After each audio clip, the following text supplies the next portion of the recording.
Hello, everybody. I'm going to be talking a little bit quietly because it's kind of late and my family is sleeping. So I hope you can hear me, and if not, good luck. So we're going to start on page, I believe this is page 6. We're going to start on page 6 and do problem number 5, and then we'll also do this problem here. Now, if I taught your class, which would be 6 and 8 and 3, if I taught your class, you probably already have this part filled out, but I'm going to do this problem with negative 2x. I think I had you cross off the 2 the first time. So first of all, let's sketch a solution, sketch the slope field, and I'll just remind you how that goes. The shortcuts were if y equals 0, dy dx is undefined.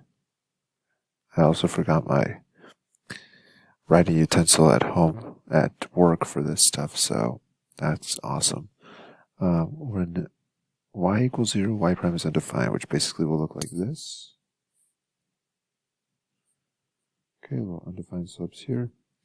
Nothing's happening at x equals 0, y at the origin, because you would have 0 over 0 there, and that's not an undefined slope, that's an indeterminate form. If we have x equals 0, you're going to have y prime be equal to 0 everywhere except for y equals 0. So here's horizontal tangents here, because that's what the slope of a line looks like. And that's what the slope of a line looks like when the slope is 0. And now we can just start plugging in points. At 1, 1, when x is equal to 1 and y is equal to 1, so I'll just make a little table here. Let me use a different color. I'll just make a different table here. With an x and a y prime. When x is equal to 1 and y is equal to 1, I get negative 2. And a negative 2 slope looks something a little bit steeper. Now, interestingly, and I don't know if you guys caught this the first time that we did these kind of problems, but all of these other little points will also have a slope of, that doesn't look exactly the same, will also have a slope of negative 2 because they're the same x and y value. And if x and y are the same, then you would just be left with a slope of negative 2 here. That happens similarly when x is equal to negative 1 and y is equal to 1. So negative 1 and 1. Sort of, though, it would be a positive 2. So here we would have a positive 2, which means I would aim for that point, so kind of like that. And all of these would also have kind of the same thing. It looks too steep. Please keep in mind when you're sketching these, you're trying to be accurate, but there's only so much accuracy you can actually get. So there. Okay, so all of those points have the same slope. And let's go ahead and keep going here. And let's do 1, 2, or 2, 1. 2, 1 is going to have a slope of negative 4. Ooh, that's a super steep slope. 2, 3, 4. Oh man, that's going to go doink. Actually, that's 10 too steep. It goes to doink. If I could have gotten out of the line there. Now, 1, 2, 2, 1 will be the same slope as negative 2, negative 1. Oh man. And we'll have the same slope, opposite reciprocal slope, at negative 2, 1. Not opposite reciprocal, just opposite slope. At negative 2, 1, so a slope going here of 4, and a slope going here of 4. And what you can see here is more of a circle happening. So if I plug in like 1, 2, so if I plug in x equals 1 here and y equals 2, then I get a slope of negative 2. I think that'll be my last one that I'll do here. So x equals 1 and y equals negative 2. Is this recording? I hope this is recording. Okay, it's recording. So I said x equals 1 and y equals 2, which would be this point here that I'm looking at. When x equals 1 and y equals 2, I get a slope of negative 1. So there we go. And that means I'm going to get a slope of positive 1 on the opposite quadrant, and a positive 1 here, and a negative 1 here. And then you can finish it up. And I'll leave you to try that on your own. And that's the subfield. So please pause the video and get those last 8 points on your own.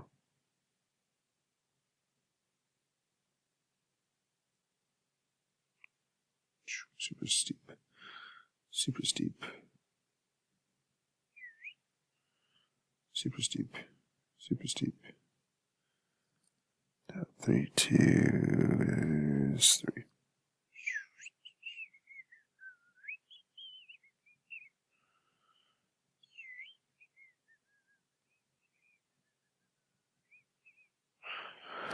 Okay, hopefully you got a sketch that looks something like this. To get the general solution, what you have to do is separate and integrate. So you have to get dy dx, all x's and all y's on one side, which will look something like this.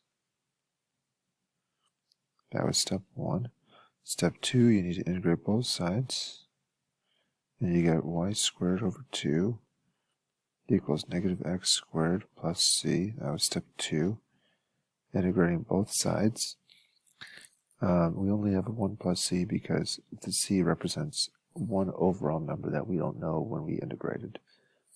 Step 3 needs to solve for the variable, so let's go to multiply by y on both sides. I'm sorry, by 2 on both sides. So we get y squared equals negative 2x squared plus c. It's still c here because we multiplied a number that we don't know by 2, which is still a number that we don't know. So y is equal to the plus or minus square root of negative 2x squared plus c. And I'm just going to highlight here this net plus minus, make sure you put that, and this is your general solution to the differential equation. And again, this step 3 was solving for y.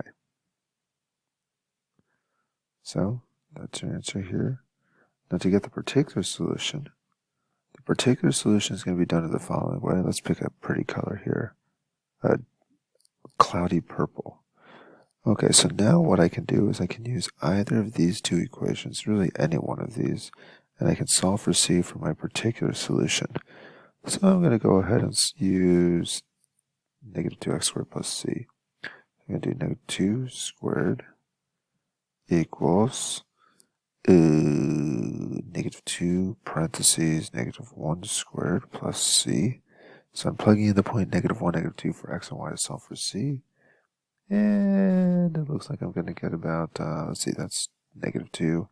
That's 4. It looks like c is equal to 6. Sure hope I'm right, because that would be awkward.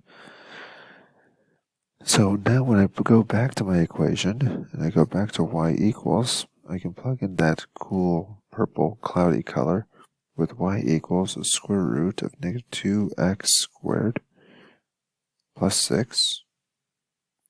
But now I have a choice. I need to decide if I want a plus or a minus here. And if I plug in negative 1, I need a negative 2 out. If I plug in a negative 1, I need a negative 2 out. And the negative 2 I'm talking about is right here. When I plug in negative 1, I need a negative 2 out, which means that I need a negative root for my answer. And the rule of thumb I always go by is if the y value is negative, make the function negative. I think that generally works, and that is your particular solution for the initial condition for this differential equation. Alright, let's go on to the next one. Next one! Okay, so 1998 is a year when I had graduated middle school. This is a BC problem. It's a no calculator problem. It says, which of the following is going to be the differential equation? Now, I love these kind of problems, because what I'm looking for, I'm not being asked to actually solve the differential equation. I'm just being asked to use any kind of reasoning that I can use to figure out what the original equation was from the differential equation by looking at slope values. So for instance, something that I noticed right off the bat for A is x equals negative 1 yields y prime equals 0. So everywhere around x equals negative 1 should be y prime equals 0, and a y equals 0 slope looks something like this, which tells me that A is not possible. And I just keep going through each of these and trying to find characteristics of it. This is how I usually do the problem. A different way I could do the problem is I can look at patterns in the slope field. So like this one, I see that there is a zero slope along this line. And this line, I believe, is y equals negative x. So when y equals negative x, I get a slope of 0. Well, if I plug in y equals, there is no y equals here. But basically, again, when y equals negative x, because that looks like that's the line, y equals negative x, I get a slope of 0. Now, in this equation, there is no y, so that can't be it. In this equation, there is no y. I mean, there is a y, but natural log of negative x is not going to get you 0, so natural log of negative x does not equal 0, so that's out. So now my two answers can only be C or D. If I plug in y equals negative x here, dy dx is equal to x over negative x, which is negative 1, which is not 0. So d is out. And if I plug in negative x here, x plus negative x equals 0, which makes me think that C is the answer. And I can check a couple other points just to make sure. Like, let's plug in 2, 0. So when I plug in x equals 2 and y equals 0 into this equation, I get a slope of 2. That seems about right. If I plug in a slope negative 2, 0, negative 2 plus 0 is negative 2, and that does look like a slope of negative 2. So C is my answer. And this was a general way of solving finding the slope field that matches the differential equation.